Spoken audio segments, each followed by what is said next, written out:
On va passer, avant le clou du spectacle, qui est avec la grande table ronde, le grand débat. L'objectif de notre journée, c'est le lancement du MOOC. Alors le lancement du MOOC, on va faire venir au fur et à mesure les personnes qui sont... Alors oui, j'ai retrouvé la sapette quand même. Alors, le MOOC. Pourquoi on a décidé de se lancer dans un MOOC? Il y a 5 ans, j'ai toujours plaisir à raconter cette histoire avec les membres fondateurs de l'association. Florence, qui est là devant, qui malheureusement a été un peu taclée par Sandrine et Air France. Je crois qu'il va y avoir un débat plus tard. Florence me dit, dans l'esprit de service France, il faudrait qu'on mette vraiment de l'esprit de service partout, même jusqu'à l'école. Alors, je dis, on vient de créer l'association, c'est une ambition très forte. Il faut préalablement qu'on réunisse un maximum d'entreprises autour de nous, faire des adeptes, évangéliser au maximum sur l'esprit de service. Et pour ce faire, on va déjà évangéliser les entreprises, évangéliser différents secteurs. Et c'est pour ça que c'est important d'être de plus en plus nombreux à adhérer à Esprit de Service France. Parce qu'il nous faut des moyens pour travailler, des moyens pour cogiter ensemble, co-créer ensemble. Et tous les partenaires qui sont avec nous, c'est hyper important pour nous de les avoir. Alors, la première étape que nous avons décidé de mettre en place tout de suite, c'est de créer un MOOC sur comment réussir l'accueil et le service en France, puisque quelque part, c'est de se dire quel est l'élément de base, l'électron. On a parlé d'électron le matin. Ce matin, c'est véritablement comment je fais en sorte de faire en sorte de re-rentrer en relation. Et donc, tous ensemble, et c'est une création vraiment unique, puisqu'elle a été co-créée par l'ensemble des membres d'Esprit de Service France, qui a été souhaitée par l'ensemble d'Esprit de Service France, dont Air France à l'origine, et je tiens à le dire, parce que je rends toujours à César ce qui est à César. Et on s'est dit, il faut qu'on soit très innovant, et l'innovation ne réside pas forcément dans un MOOC qui existe déjà, mais c'est surtout dans la manière dont nous avons procédé pour le faire, et cette innovation transsectorielle, complètement conçue, imaginée en termes de contenu par tous les membres d'Esprit de Service France, avec des contenus spécifiques qui ont été donnés, apportés, pour mettre en musique tout cela, et piloté par un expert qui est Extens Consulting, avec Emmanuel qui va nous rejoindre tout à l'heure, et mis dans un contenant magnifique, avec Learning Tribe, que vous allez découvrir tout à l'heure. Et c'est une formation que nous souhaitons irriguer partout en France, mais pourquoi pas après dans le monde. Voilà. Alors, pourquoi les objectifs du MOOC, comme je disais, c'est aussi se transformer par le service. Ça a une exigence importante qui est de dire il faut, plus on travaille sur la transformation par le service, plus on rentre dans une obligation de se poser des questions. De se poser des questions et de poser des questions à nos clients, à nos collaborateurs, à nos parties prenantes. Ça, c'est une exigence importante pour toujours être en phase et s'ajuster. On ne peut pas faire autrement que de se poser des questions. Pierre, ce matin, avec Jacques, en ont parlé largement. C'est très important de poser des questions ouvertes. Et plus on s'ajuste, plus on intéresse, plus on s'engage, et plus vous êtes en capacité d'innover et de travailler cette capacité-là. Et toutes les formes pédagogiques de maintenant et de demain vont être dans cette capacité à rendre de plus en plus cette obligation vitale, à savoir de véritablement faire en sorte que il faut travailler tous les ingrédients, toutes les capacités à se transformer de manière assez rapide, consciente et efficace. Et la première chose qu'il faut transformer, c'est soi-même. On l'a vu ce matin, mais c'est hyper important. Alors, comme dans les entreprises, on a l'habitude de faire des plans de formation sur les métiers, sur le réglementaire, sur les connaissances. Le sujet qui n'a jamais été vraiment travaillé, et qui est l'ADN et l'âme d'Esprit de Service France, c'est véritablement cette notion de soft skills, comment réussir l'entrée en relation, parce que l'entrée en relation est capitale, et comment réussir cet accueil en se mettant au service de l'autre. Et ça, c'est vraiment la clé de la réussite, la clé d'une relation réussie. Deuxièmement, c'est collectivement incarner un état d'esprit permettant de valoriser cette attention à l'autre. C'est aussi, comme je disais tout à l'heure, d'être capable de générer de l'engagement en permanence. Et c'est surtout redonner le pouvoir à l'humain. Et on en a une démonstration juste avant, et c'est pour ça que je souhaitais faire venir Sandrine juste avant.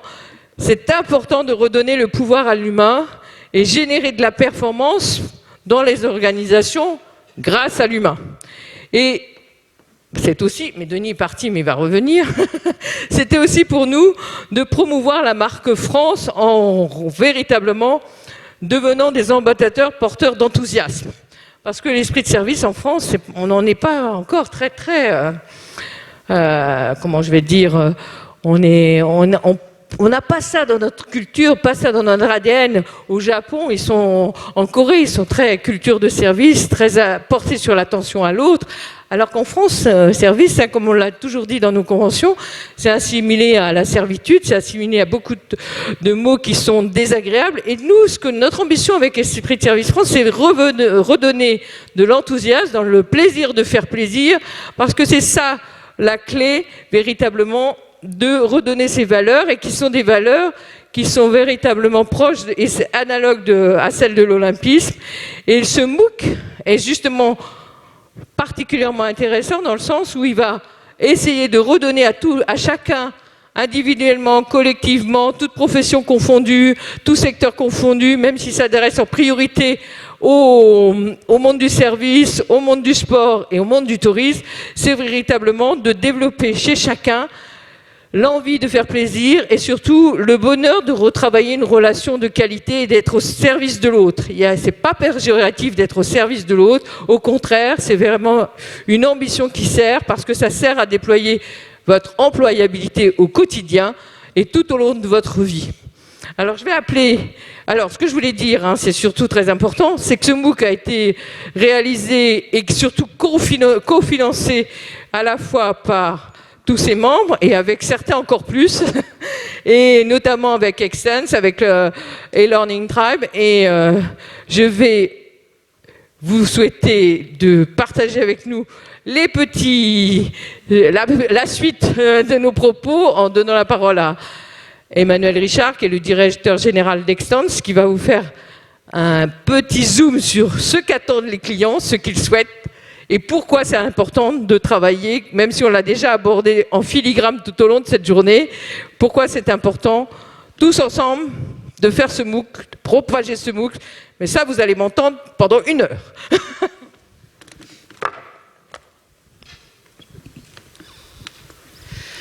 Merci Maryse. Je vais vous faire découvrir en quelques minutes un des personnages du MOOC auquel vous allez pouvoir avoir accès dans les heures qui viennent. J'imagine que certains sont déjà inscrits. Ce personnage, il a été pensé, composé par l'ensemble de l'association. Pourquoi ? Parce que le plus souvent, quand on travaille seul, chacun dans nos entreprises, on raisonne, même si on aimerait, pas forcément à partir du client d'abord, mais d'abord à partir de nous. Et donc le plus grand exercice au lancement du MOOC, ça a été de définir un client qui nous serait commun à tous.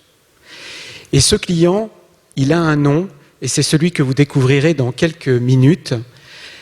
Ce qui est très important, vous l'avez compris au fur et à mesure de la journée, c'est cette dimension de l'accueil, du premier contact, du moment où je me connecte avec ce client, ce consommateur qui se présente à moi. Il peut se présenter dans ma banque, il peut se présenter à l'entrée de l'avion, il peut se présenter dans un taxi. Et il a quelques caractéristiques qui ont été présentées depuis le début de la journée.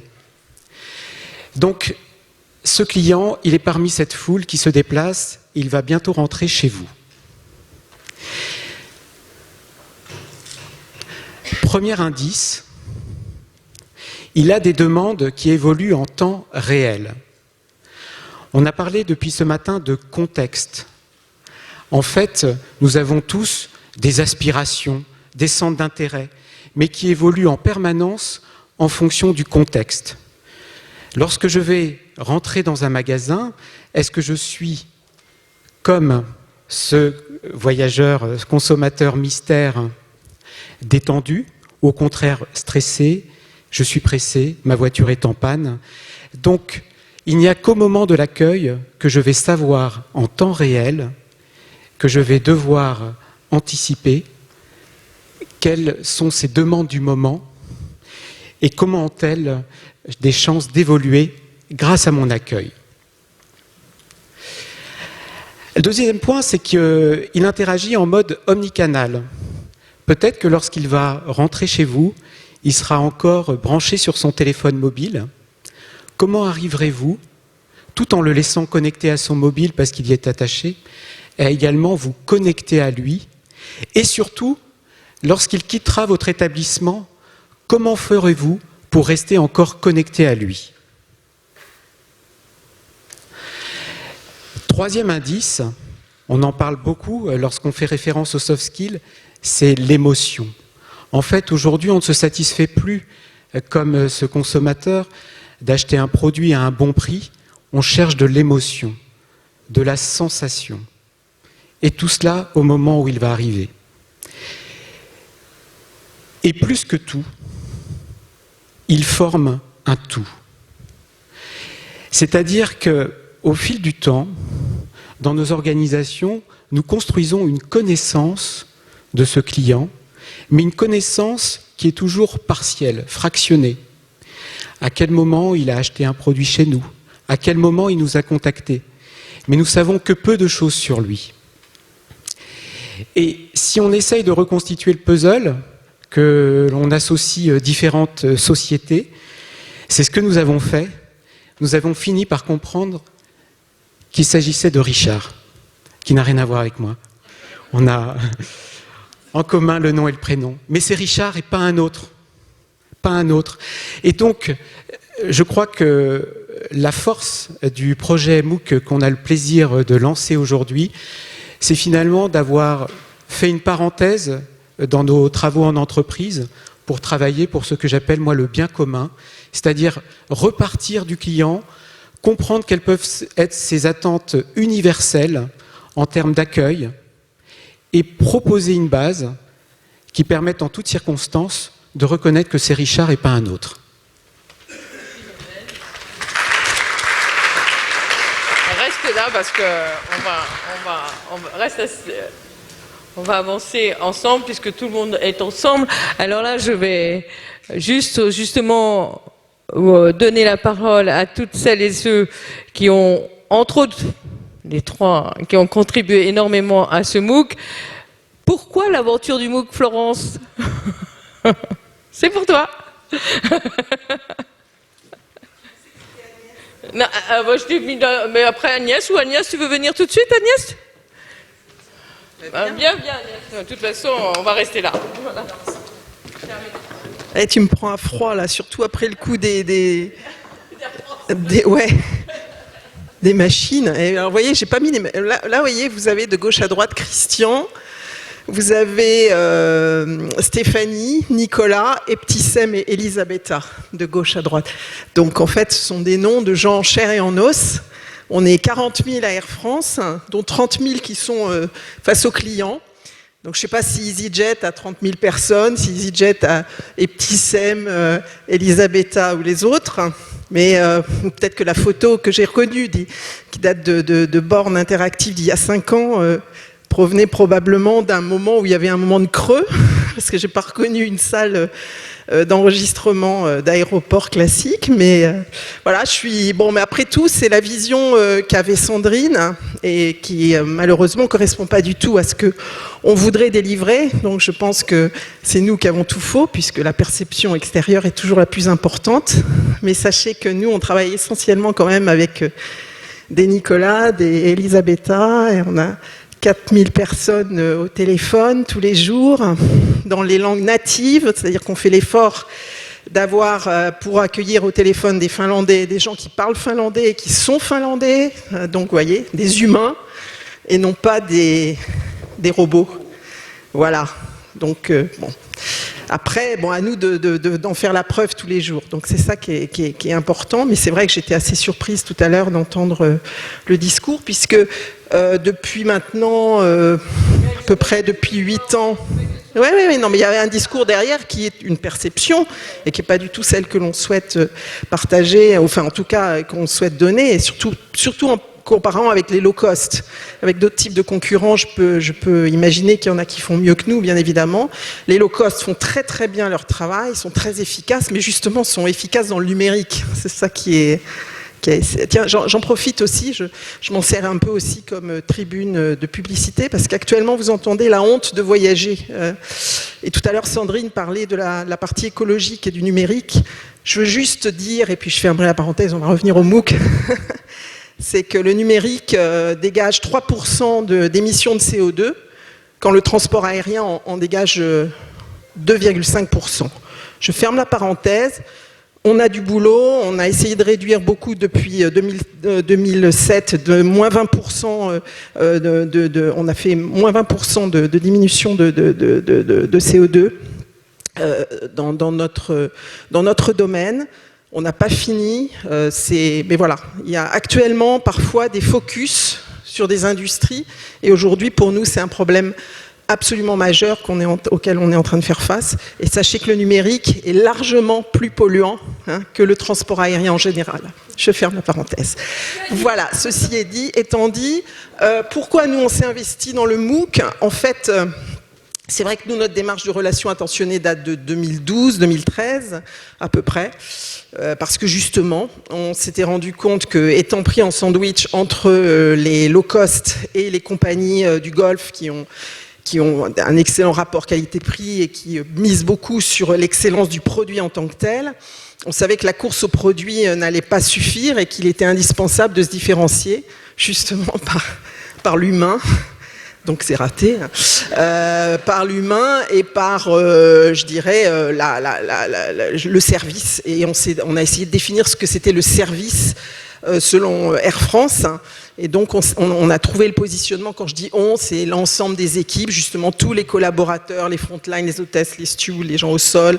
Tout le monde a travaillé avec des consultants qui nous ont aidés dans ce travail pour dire, voilà, demain, nous, ce qu'on voudrait essayer d'atteindre, c'est d'être la compagnie de la relation attentionnée. Donc, on a beaucoup travaillé là-dessus avec des attitudes, des signatures de services, jamais de script, rien d'automatique, parce qu'on pense que malgré tout, dans notre nom, il y a le nom France, donc il y a une notion un peu de French touch, et la standardisation n'est pas tellement envisageable, donc on essaie de privilégier l'authenticité dans le rapport, mais en suivant justement ces 5 attitudes qui sont le personnaliser, le valoriser, le porter attention, avoir sens du détail et oser. Voilà. Bon. Et donc ensuite, on a travaillé beaucoup l'ancrage auprès du COMEX lui-même, en faisant rentrer vraiment le client au plus haut niveau de l'entreprise. On a travaillé aussi avec les IT de façon on a distribué 30 000 iPads auprès de nos frontline pour que justement les gens ne soient plus derrière. Alors chez nous, ça s'appelle pas des guichets, c'est des banques d'enregistrement ou des banques d'embarquement, mais en tout cas pour que les équipes sortent de ces univers figés et aillent vers le client. On a débloqué beaucoup de budget pour faire de l'empowerment, c'est-à-dire faire en sorte que les équipes puissent aussi décider sur le terrain et pas seulement, je dirais, escalader auprès du N+1, N+2, N+3 pour éventuellement faire quelque chose qui n'est pas dans la procédure. Donc on a beaucoup travaillé sur ça. Ça c'est difficile, je peux vous dire que c'est quelque chose de pas évident, mais en tout cas, on a essayé concrètement de le faire avec des outils décisionnels pour les aider, de la data pour qu'ils sachent à qui ils ont affaire, et puis des budgets, donc de l'argent, des millions d'euros pour les aider à comment dirais-je, à faire des cadeaux, pouvoir, s'ils ont envie d'enchanter le client, de pouvoir vraiment prendre des décisions par eux-mêmes et sans référer à une hiérarchie. Et bien évidemment, la formation, je veux dire que ce soit en présentiel ou aussi en e-learning, la formation, l'échange sur des plateformes type Yammer, de réseau social d'entreprise. Et donc, ce que je veux dire par là, c'est que le MOOC, qui est assez récent, c'est sûr que de notre côté, on a fait du chemin. Il y a encore beaucoup à prouver, j'en suis tout à fait consciente. Mais on ne s'est pas dit, le chemin c'est fait, donc on ne va pas investir dans le MOOC. Au contraire, donc on a décidé de sponsoriser ce MOOC parce qu'on a cette profonde conviction à Air France que nous faisons partie d'un écosystème français, un écosystème qui s'appelle la France en fait. Et quand la France va mal, Air France va mal. Hein. Quand il y a les histoires de gilets jaunes, nous on le voit immédiatement. Quand il y a tel ou tel problème, ou à l'inverse, quand la France attire, eh bien nous on a un intérêt. Hein. Je vais vous dire, c'est aussi pragmatique que ça. C'est pas quand le bâtiment va, tout va. C'est quand la France va. Pour nous aussi ça va. Hein. Pour Air France ça va. Donc on a tout intérêt à ce que la notion d'accueil soit quelque chose de partagé. Et mon Dieu, si on peut construire ensemble, je dirais, si notre image, c'est vrai que ce pays, tu l'abordais tout à l'heure, n'a pas toujours une très belle image en termes de culture de service, par rapport notamment aux anglo-saxons. Je ne pensais même pas aux japonais, parce que c'est encore une autre culture, mais en Europe, regardons les anglo-saxons tout simplement, ont cette culture naturelle du service. Eh bien, si nous, on progresse, on attirera évidemment plus de monde, et c'est aussi, très égoïstement, très très bon pour Air France. Alors nous, très concrètement, le MOOC, on va alimenter notre plateforme naturelle qui s'appelle My Learning en interne. En bon français, je suis désolée, là il faudra qu'on fasse des efforts quand même parce que... donc My Learning Culture Client, donc c'est une plateforme où on partage tout un tas de vidéos, de formations, même si on a des formations en présentiel, on alimente en permanence avec des supports qui challenge, je dirais, au quotidien, soit les managers, les superviseurs, les cadres, enfin tout le monde, les agents qui peuvent y aller en libre service. Et ce MOOC en particulier sera entre autres sur cette plateforme, parce qu'il y a dedans il y a aussi des fondamentaux, des basiques. Même si nous, on a un positionnement relationnel, il y a des basiques de l'accueil, avec l'écoute, se différencier, s'adapter, qui sont tout à fait intéressants et on n'a jamais fini de les revoir. Donc c'est comme dans ce sens-là qu'on va utiliser le MOOC. Voilà, et qu'on est vraiment sponsor de cette aventure. Merci. Agnès ? Oui, alors...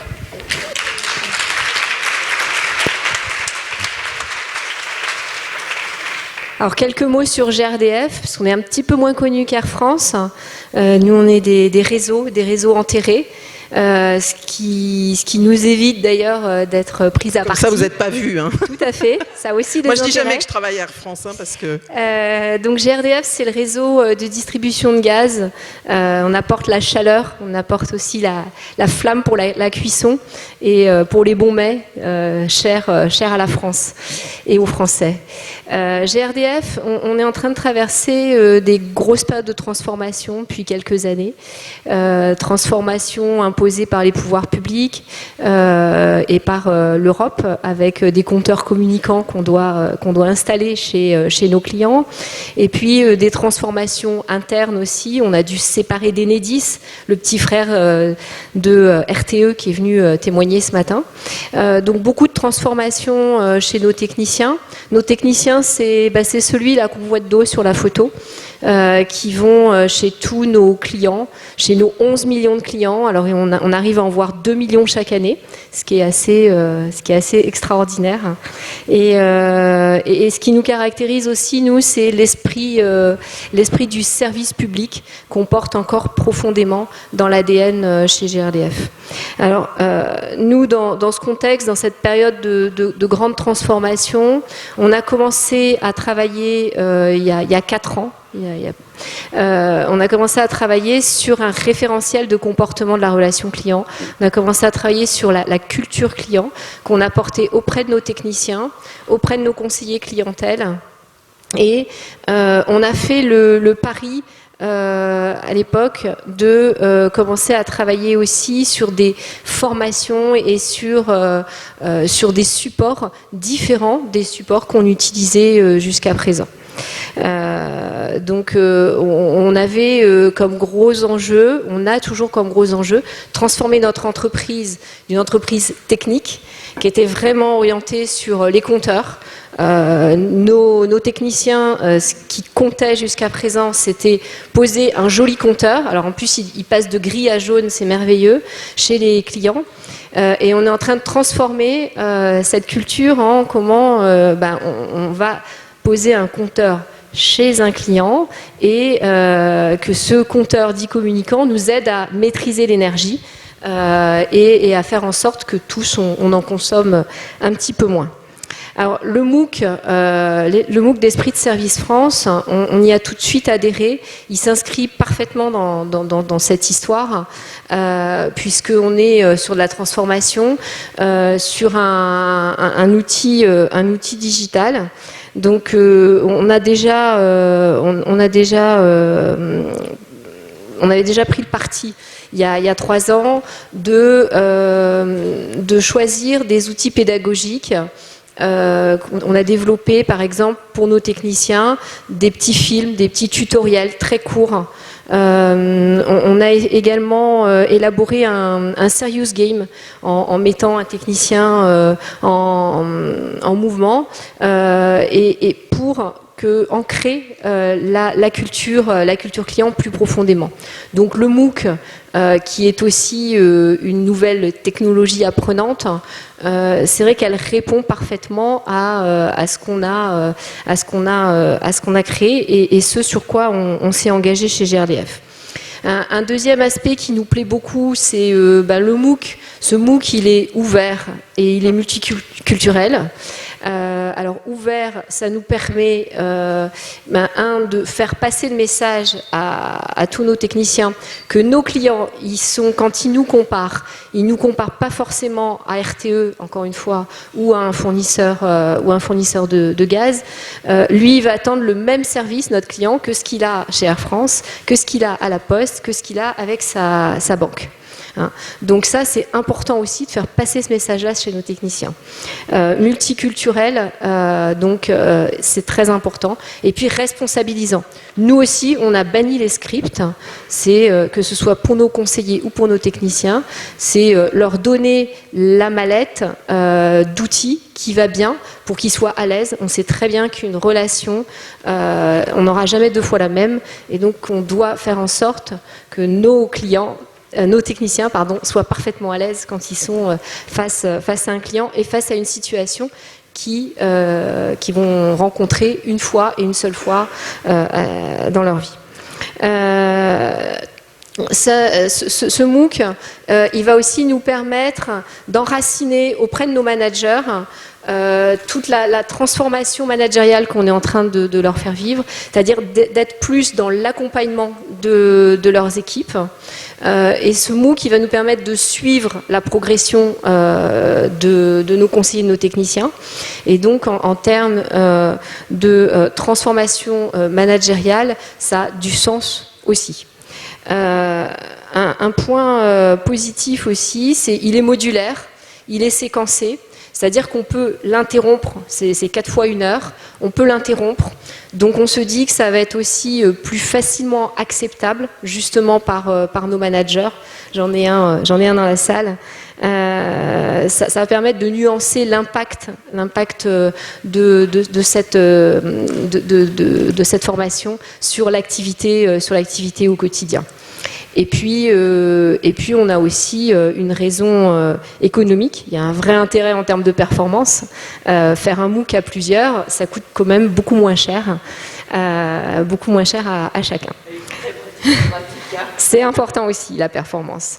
Alors, comment on va déployer le MOOC ? Je vais finir là-dessus. On a ouvert un chantier accueil depuis le début d'année chez GRDF.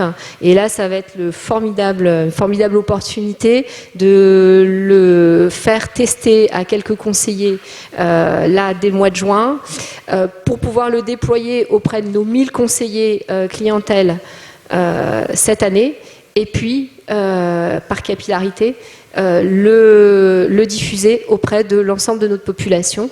Donc après, c'est 4500 techniciens qui sont au contact de nos 11 millions de clients. Voilà, donc une belle aventure qui s'inscrit encore une fois parfaitement dans toutes les transformations de GRDF. Alors là, je vais prendre ma casquette BPCE. On l'a produit. Merci Agnès. Merci beaucoup. Alors moi, je vais prendre la casquette BPCE. Est-ce qu'elle est là, Evelyne ? Bonjour, Evelyne est à la direction formation. Et nous aussi, on a participé en tant que BPCE à double titre dans cette volonté de construire le MOOC pour une raison simple, c'est qu'on est en pleine stratégie de déploiement de l'esprit de service, de l'excellence relationnelle dans toutes nos banques, dans toutes nos caisses et dans tout le groupe, parce qu'on est très conscient que c'est ce qui nous permet de nous différencier. Et on va le mettre à Yvelines, au catalogue de la formation du groupe BPCE. J'interviens fin juin à Nice devant tous les directeurs qualité du groupe qui, là aussi, vont pouvoir aussi relayer la nécessité de mettre en place, d'acculturer toutes les équipes à travers ce MOOC. Alors pourquoi un MOOC transsectoriel? Et comme je l'ai dit au tout début, quand j'avais eu quelques remarques, mais enfin quand même, Maryse, dans ton association, il y a des concurrents à nous. Hein. Il y a la BNP, ou il y a enfin bon, ils y sont plus hein, depuis, enfin non, ils vont revenir. Mais enfin, c'est vrai qu'on peut se dire, par rapport à tout ce que nous avons eu l'habitude de faire dans nos organisations, même des fois dans nos organisations tentaculaires, il y avait des banques, des caisses, ou même dans des régions, chacun invente la poudre, chacun chez soi, parce qu'on est sûr de détenir la vérité. Mais la vérité d'aujourd'hui, c'est de plus on va partager cette vérité, plus on va s'enrichir des pratiques des autres, plus on va capitaliser sur la connaissance et l'enrichissement que chacun va pouvoir apporter individuellement et collectivement. C'est ça qui va nous permettre de progresser plus vite que le digital. Comme on l'a vu tout à l'heure, c'est quand même dangereux, parfois, si on n'y fait pas attention. Et donc c'est important de remettre l'humain à sa place, de redonner les armes à l'humain. Et les armes à l'humain, c'est plus on sera dans cette exigence d'être dans le collectif et de partager collectivement, pas seulement pour des raisons économiques, hein, parce on sera tous conscients et on est tous conscients qu'il faut véritablement après travailler sur sa culture de marque, sur sa promesse relationnelle, sur sa promesse individuellement et collectivement, pour enrichir sa marque. En revanche, les fondamentaux et tout ce que l'on peut mettre à disposition à travers un MOOC transsectoriel, c'est ce que nous, on a souhaité faire ensemble, collectivement, avec Extens et avec Learning Tribe, avec qui je vais donner la parole maintenant.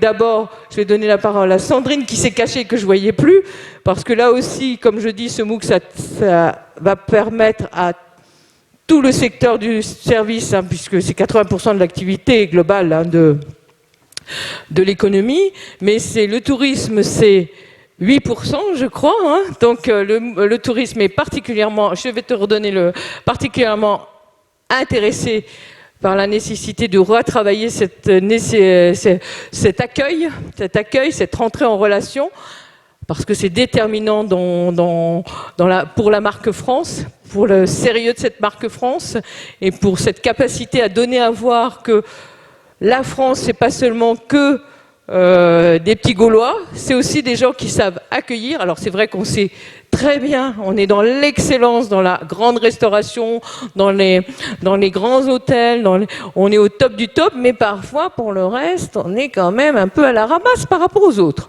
Donc là, il faut vraiment qu'on se prenne en main et que tous collectivement, on avance sur cet état d'esprit de service et sur cette nécessité de réussir l'accueil.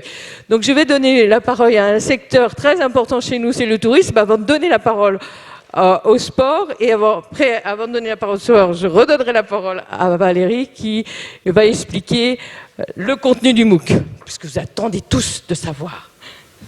Alors, est-ce que c'est... Ah, alors j'anticipe, c'est pas la bonne... C'est pas la bonne ? Non. Alors... Non, normalement c'est pas ça c'est après. C'est le tourisme. Voilà, c'est ça. Merci. Allez, zapette. Voilà. Merci. Oui, donc côté comité régional du tourisme et donc volet tourisme, vous dire que en fait notre mission principale c'est de mettre en œuvre la politique touristique régionale. Pour ça, nous avons 4 axes forts de développement. Tout d'abord, bien sûr, promouvoir la destination. auprès de la clientèle française et internationale, puisqu'on a la chance d'accueillir des touristes du monde entier à Paris-Île-de-France. C'est également soutenir les territoires, parce que notre stratégie, bien sûr, on a une locomotive, et quelle belle locomotive qu'est Paris, mais nous sommes la destination région. Donc l'idée aussi, c'est d'irriguer les flux de touristes sur l'ensemble du territoire. Ensuite, pardonnez-moi, je suis passée trop vite. Ensuite, c'est accompagner les professionnels du tourisme, définitivement dans l'amélioration de l'accueil, de la qualité. Et là, on sait qu'effectivement, comme l'a dit Maryse et comme l'a dit à peu près tout le monde, on a un challenge parce que la notion de service, c'est pas une notion qui est innée en France. Donc effectivement, on a un challenge collectif et puis on a une spécificité aussi au comité régional du tourisme, c'est qu'on accueille nos visiteurs directement puisqu'on a la chance d'avoir une dizaine de points information tourisme dans les aéroports, à Orly, à Roissy, dans à peu près tous les terminaux, et également à Disneyland et puis aux Galeries Lafayette. Donc ça, c'est vraiment une spécificité. Nous sommes le seul CRT en France à avoir des points information tourisme qui nous permettent d'être en interface directe pour accueillir justement nos touristes qui arrivent aux aéroports ou directement ensuite sur les grands sites. Donc juste en quelques chiffres, parce que j'ai promis à Maryse que je ferais tout ça en 5 minutes top chrono, donc les chronos sont lancés. Juste un petit rappel quand même sur les chiffres de la destination. 2018, c'est l'année de tous les records. Donc on a atteint 50 millions de touristes, ce qui ne s'est jamais vu. Qui ont généré eux-mêmes 192 millions de nuitées et surtout 22 milliards d'euros de consommation touristique. Donc Maryse faisait référence aux 8% du PIB et ça se transforme en 22 milliards de consommation touristique sur notre territoire, c'est-à-dire généré uniquement à Paris-Île-de-France sans prendre en compte les transports pour venir par exemple en avion, en train ou en voiture. Les autres éléments aussi intéressants à mettre en valeur, c'est le 92% de nos touristes qui sont satisfaits de leur séjour. Bien sûr, l'objectif, clairement, c'est d'arriver quasiment à 100%, d'où le travail qu'on mène collectivement tous ensemble. Et puis, c'est aussi une intention de revisite de nos touristes qui est très forte. 69% d'entre eux, c'est-à-dire près de 7 sur 10, ont l'intention de revenir à Paris-Île-de-France dans les 2 prochaines années. Donc là aussi, on a un challenge. Ça veut dire qu'on a un challenge de fidélisation. Ça veut dire qu'on a un challenge de satisfaction de ces touristes qu'on doit vraiment bien accueillir, qu'on ne doit pas décevoir parce qu'ils ont comme projet de revenir. Donc à nous de tout faire pour qu'ils reviennent, pas dans 5 ans, pas dans 6 ans, mais l'année prochaine pour un grand événement par exemple. Vous dire aussi, parce qu'on a beaucoup entendu parler dans la presse de surtourisme, de attention, ça se passe très mal dans certaines capitales. Donc qu'en est-il en Île-de-France? On a souhaité interroger nos franciliens. Donc la bonne nouvelle, c'est qu'on a 77% d'entre eux qui se disent favorables à la croissance du tourisme. Et à contrario, on a uniquement 3% des franciliens qui sont réfractaires au tourisme. Quand la moyenne des villes benchmarkées en Europe est autour de 9-10%.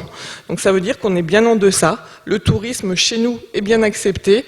Vous voyez, je vous ai mis les valeurs extrêmes de Venise, Amsterdam par exemple, où on est à 20%. Nous, on a la chance d'avoir que 3% de nos franciliens qui sont réfractaires au tourisme. Donc voilà, tout l'enjeu aussi, c'est bien d'irriguer le territoire pour faire que on rentre pas dans cette logique de surtourisme. Bien évidemment, lors de la première visite, les touristes se concentrent sur les quelques arrondissements très centraux de Paris. Mais quand on est à sa 2e, 3e ou 4e visite, bien sûr qu'on passe le périph' et on va découvrir d'autres spots en Île-de-France. Et c'est tout l'enjeu et tout le rôle justement du CRT Paris-Île-de-France. L'autre élément aussi important que je voulais partager avec vous aujourd'hui, c'est le fait que 62% de ces mêmes franciliens sont favorables à l'accueil des Jeux Olympiques et Paralympiques Paris 2024. Souvent, c'est pas le cas. beaucoup de craintes sont générées. Donc nous, c'est vrai que quand on a fait cette enquête-là auprès des franciliens, on a interviewé 2000 franciliens. Donc pour vous dire que l'échantillon est solide, hein, tout ça ne repose pas sur 3 interviews passées. Voilà, 62% c'est fort. Et ces franciliens nous disaient même qu'ils souhaitent participer à la fête et que donc ils sont ravis pour la plupart d'entre eux de pouvoir participer à cet événement et faire découvrir à cette occasion leur ville ou leur région. Je poursuis, donc je vous parlais tout à l'heure des perspectives 2018. Quelques mots sur les perspectives 2019. On en a parlé aussi. Un début d'année qui est difficile, bien évidemment. Gilets jaunes, on en a parlé. Donc ça a un impact. Sur le premier trimestre, on est à moins 4% de fréquentation dans l'hôtellerie francilienne. Et puis, on est à peu près également à moins 4% sur les prévisions de réservation aérienne entre mai et octobre de cette année. Après, c'est à relativiser parce qu'attention, je vous ai expliqué que 2018 était une année exceptionnelle. On a battu le record de tous les temps avec 50 millions de touristes. Donc finalement, moins 4%, c'est pas très grave. Ensuite, je voulais vous dire quelques mots de la stratégie de développement du tourisme à Paris-Île-de-France, puisqu'on a la chance d'avoir mis en place une stratégie à horizon 2024, avec 3 axes forts. D'abord, le renforcement de la qualité de l'offre.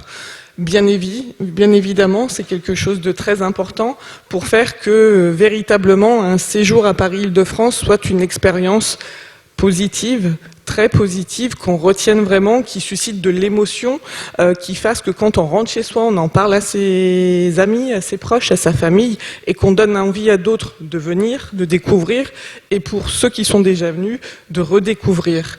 L'autre enjeu, du coup, c'est de réinventer la destination, en faisant que on innove pour enrichir l'offre constamment, notamment avec des événements, mais pas que, des nouveaux sites qui s'ouvrent pour faire que ces fameux repeaters dans notre jargon, c'est-à-dire ces touristes qui viennent et reviennent à Paris-Île-de-France, continuent également de revenir et dans une échelle de temps qui est la plus courte possible pour nous. Enfin, l'autre élément, c'est accroître la mobilisation collective et je pense que on en est la représentation parfaite aujourd'hui.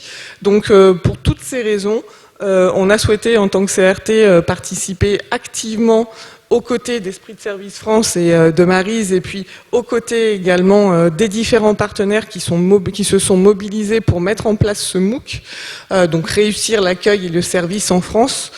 Tout le monde en a parlé, donc je reviens pas dessus, mais pour nous c'est décisif. Pour nous, on va le valoriser bien évidemment sur notre portail des professionnels, puisque c'est l'une de nos missions principales. On va aussi le valoriser auprès de nos agents d'accueil, parce que bien évidemment c'est des métiers où on a du turnover, donc ça fera partie aussi de leur formation que de pouvoir avoir accès à ce MOOC en effectivement les 4 heures de formation, les 4 fois 1 heure, pour justement se préparer à accueillir nos touristes dans les meilleures conditions. Donc on est vraiment ravis d'avoir pu participer à ce dispositif qui est complètement complémentaire de ce qu'on fait aussi en matière de formation. Depuis 3 ans, nous sommes organisme de formation. Nous accueillons 1000 stagiaires par an, pour vous donner une idée. Donc à la fois en présentiel, avec des formations qui peuvent être formations classiques, d'1 à 3 journées, et puis également des matinales qui sont des sessions plus courtes d'information, de sensibilisation, qui durent à peu près 3h30 en matinée et qui sont gratuites et ouvertes à l'ensemble de nos professionnels. L'autre élément aussi, donc on a l'aspect présentiel, mais on a aussi le volet numérique, bien évidemment, avec la mise en place de modules e-learning et avec également la mise en place de webinaires. Donc effectivement, le MOOC venait vraiment compléter de manière très efficace tout ce qu'on est déjà en train de mener en matière de formation et d'accompagnement de nos professionnels pour toujours veiller à augmenter la qualité des prestations qui sont proposées et avoir comme objectif, in fine, de faire vivre une expérience hors du commun à nos touristes. Et puis le dernier élément, c'est qu'effectivement, on a beaucoup parlé de technologie. Pour nous, l'accueil, bien sûr que la technologie vient au service de l'humain, mais pour nous, l'accueil, c'est avant tout de l'humain.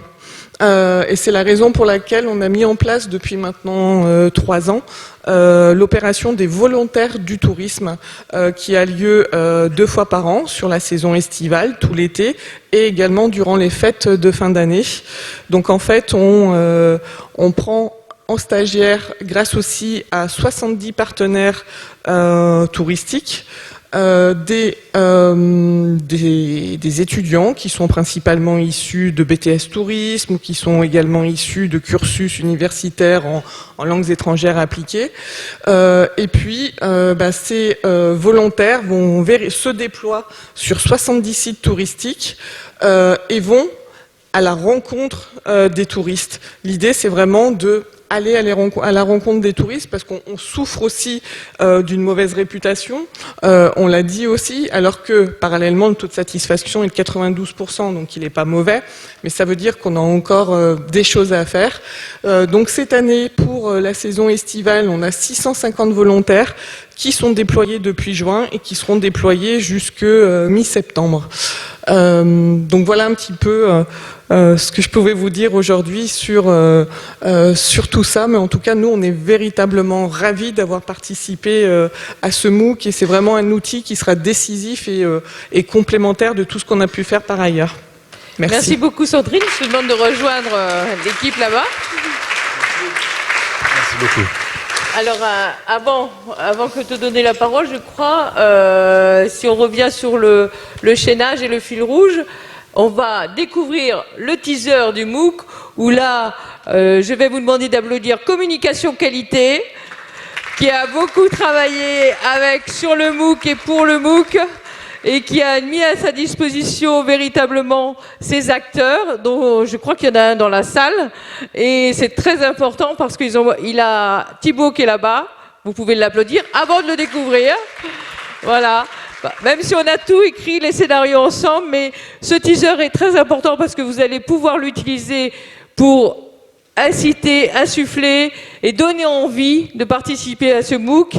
Et après, Valérie, le DG de Learning Track, va vous expliquer comment est conçu le MOOC.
Merci.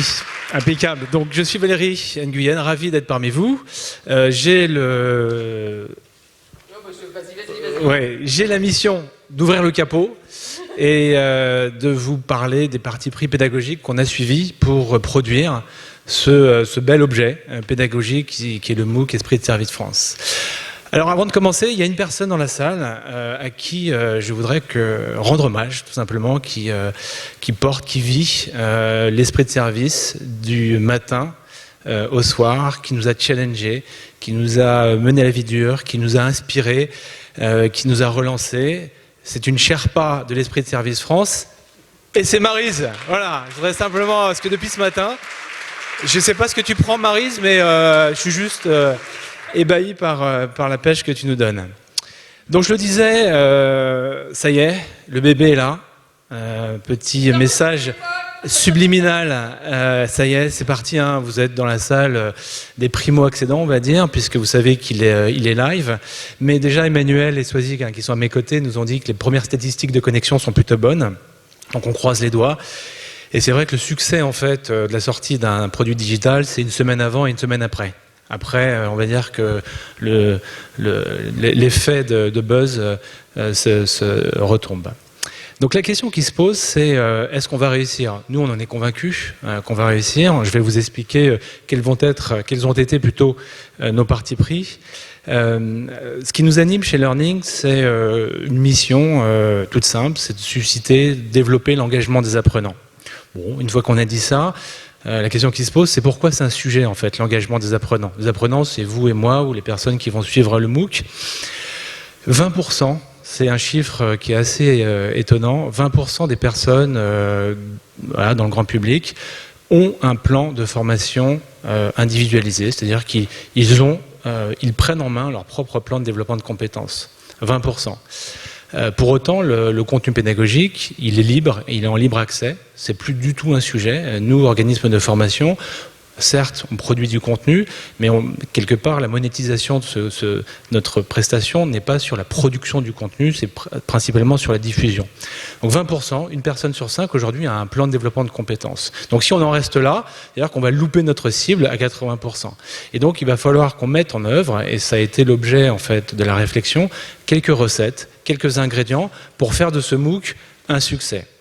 Avant de les dévoiler, la réflexion qu'on a eue, c'était de se dire, mais comment on peut faire pour rater l'objectif? Il y a 3 écueils autour de l'esprit de service. Premier écueil, surtout pas avoir un ton qu'on appelle incantatoire.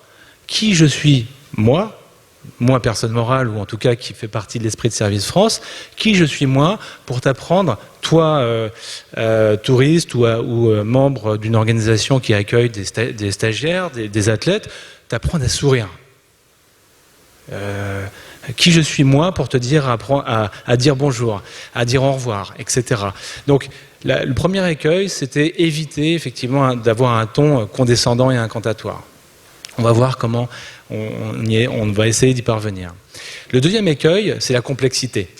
Depuis ce matin, il y a eu des éminents intervenants sur les neurosciences, et c'était passionnant pour ceux qui étaient là ce matin, notamment l'intervention de Jacques Fradin, qui nous expliquait que effectivement le succès se joue dès les premières secondes, et surtout au travers de ce qu'on appelle l'intelligence émotionnelle ou situationnelle.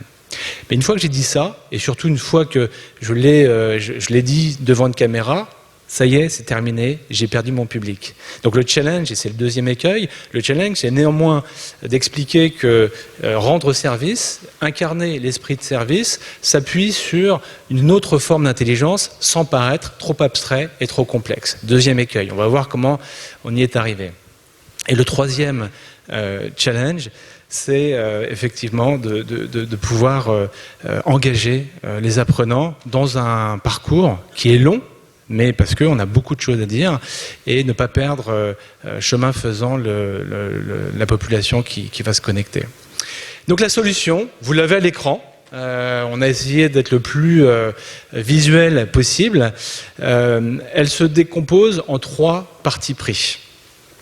Le premier parti pris, effectivement, c'est la pluralité des contenus.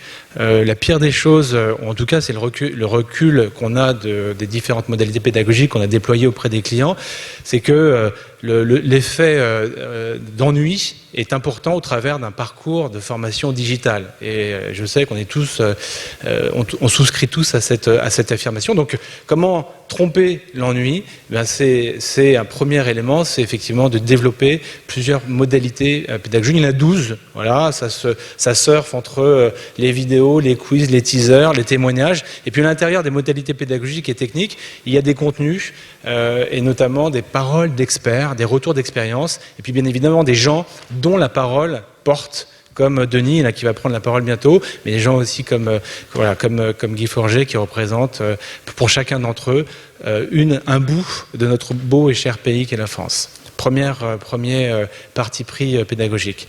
Le deuxième, effectivement, c'est de travailler sur des ancrages mémoriels.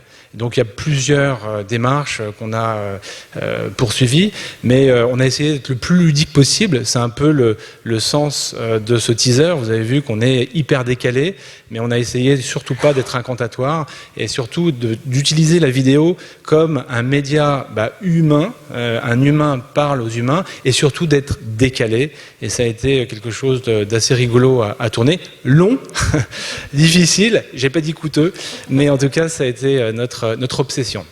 Et puis le dernier, ça va sans dire, mais ça va mieux en le disant, c'est l'acronyme affreux MOOC.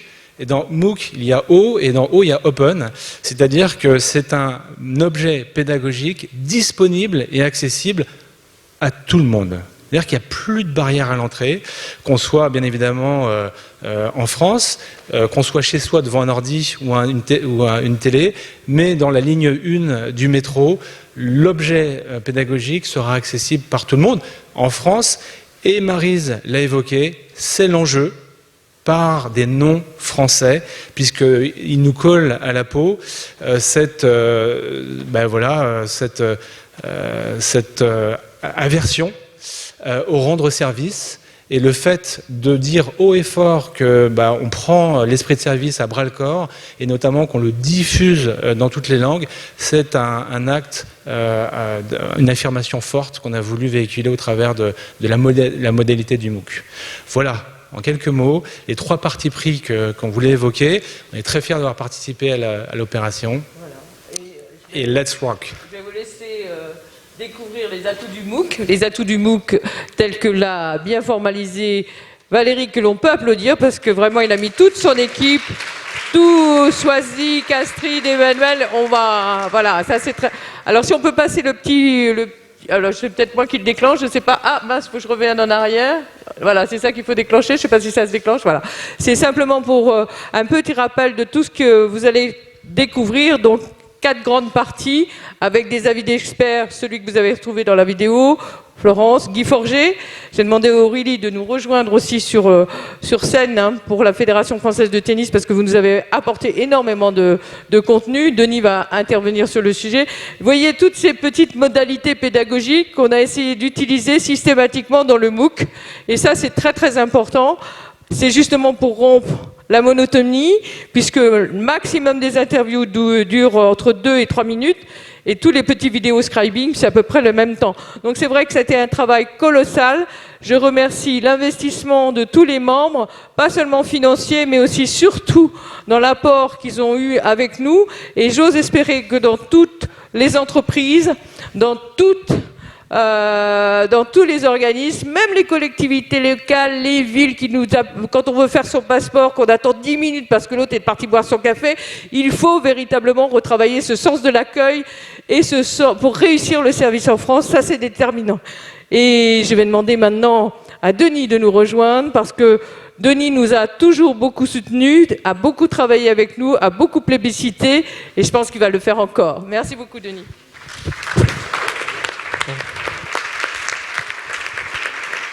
Je vais être assez bref. D'abord, je suis désolé par rapport au tourisme, mais on ne représente que 2% du PIB. On va essayer de progresser pour arriver aux 8% et un jour pouvoir rivaliser. Mais c'est pas mal quand même, 2%. Ça mérite aussi qu'on ait un peu de considération pour ce que le sport peut apporter en dehors de l'émotionnel de la compétition. Aujourd'hui, pour Roland-Garros, c'est un peu compliqué quand même. Hein, donc, ça fait aussi partie du parcours client. Qu'est-ce qu'on fait avec tous ceux qui ont aujourd'hui des billets, qui ne savent pas comment ils vont demain pouvoir assister ou ne pas assister, parce que souvent il y en a qui viennent d'autres villes que Paris et qui sont forcément soumis aux aléas de la météo. Donc ça fait aussi partie du parcours client et de l'accueil que l'on doit soigner. Je vais faire une petite confidence par rapport à ce qui a été dit tout à l'heure sur l'intérêt du MOOC au sens qu'il est offert gratuitement à tous, et je vais faire une petite comparaison par rapport à quelque chose qu'on a monté dernièrement, qui s'appelle non pas ESF, mais SEF, c'est-à-dire qu'on a pris les mêmes lettres, mais on les a... non, on n'a pas copié, et ça s'appelle Sport en France, c'est une chaîne de télévision... Non, je ne vais pas vous mettre 24 heures sur 24, mais je passerai le petit film quand même qui est intéressant pour que les sportifs soient aussi acculturés sur l'intérêt de l'accueil et du service. Et par contre, ce qui nous rapproche au sens de la démarche est le paramètre suivant. Vous avez conçu un MOOC pour qu'il soit gratuit, dans l'optique qu'il y ait de plus en plus de monde qui s'en empare. Nous, on a fait pareil. C'est-à-dire que dans un univers, le paysage audiovisuel, dans lequel chacun veille jalousement sur ses droits, chacun n'a pas envie que l'autre s'empare du dispositif qu'il a acquis chèrement, nous, on a pensé que sur 90 fédérations membres du Comité national olympique et sportif français, il y en avait une quinzaine qui étaient médiatisées et donc 75 qui ne l'étaient pas, et qu'il fallait qu'on permette à ces fédérations qui produisent le plus souvent des images d'avoir la capacité qu'elles soient diffusées. Bien, non seulement on assure la diffusion à travers une chaîne de télévision qui, depuis le 28 mai, est visible sur les bouquets de Orange, Bouygues et Fruits, qui va l'être sur SFR au mois de juin et j'espère sur Canal sans trop tarder. Eh bien, les images que l'on filme, non seulement on les diffuse, mais on les offre gratuitement à tous. C'est-à-dire que là où il y avait un territoire jalousement gardé, nous on s'est dit qu'au plus il y aurait de diffusion, au plus ça ferait d'adeptes, au plus ça ferait de gens qui soient sensibles à la cause sportive. Le MOOC c'est un peu pareil, ou plutôt nous on a fait pareil au choix. En fait, de toute façon, on fait l'un et l'autre la même démarche, qui est une démarche de permettre au plus grand nombre d'adhérer à un dispositif parce que on le met à disposition. Et je pense que ça c'est nouveau, mettre à disposition sans veiller jalousement à ce que l'on a soi-même créé en investissant. Vous avez investi sur le MOOC, moi j'y ai participé aussi. On investit sur cette chaîne de télévision. L'important, ça n'est pas ce que l'on fait, c'est ce que ça va rapporter, c'est ce que ça va permettre d'avoir pour atteindre l'objectif final. Donc, si demain on a une France plus sportive, elle sera forcément plus accueillante. Donc, elle aura forcément aussi l'esprit de service chevillé au corps. Je ne sais pas entre Richard et Paul s'ils font tous les deux du sport.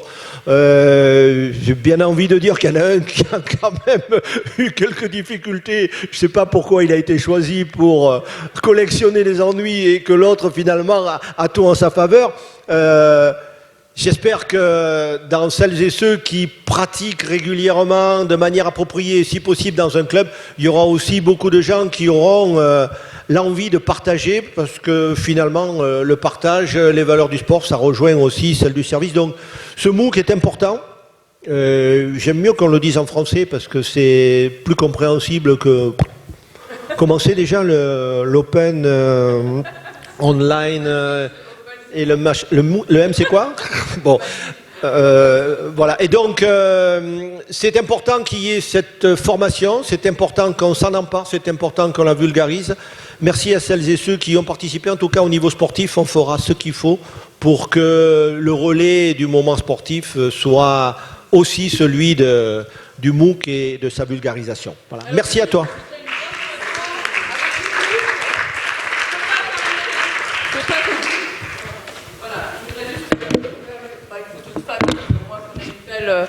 belle vision de tous. Et puis surtout, avant qu'on passe à la dernière table, je veux que vous vous voyez tous prendre vos téléphones. Prenez vos téléphones. Inscrivez Campus-Esprit de Service France. Inscrivez-vous et surtout, inscrivez tous vos collaborateurs, tous vos clients, tous vos usagers, tous vos citoyens. Il faut que la France soit esprit de service en 2024. Il faut que nous soyons au top niveau en matière d'accueil pour qu'on réussisse le challenge des Jeux. Et on fait l'interro écrite à l'après, c'est ça? Voilà. Mais en tout cas, amusez-vous, amusez vos équipes à participer au MOOC, profitez-en, c'est hyper important. Et j'aurai vraiment beaucoup de plaisir à gagner à la fin d'année. C'est un challenge qu'on s'est donné avec Emmanuel et Valérie. Le challenge du MOOC le plus lu, le plus vu en France. Ah, voilà, ça c'est mon enjeu.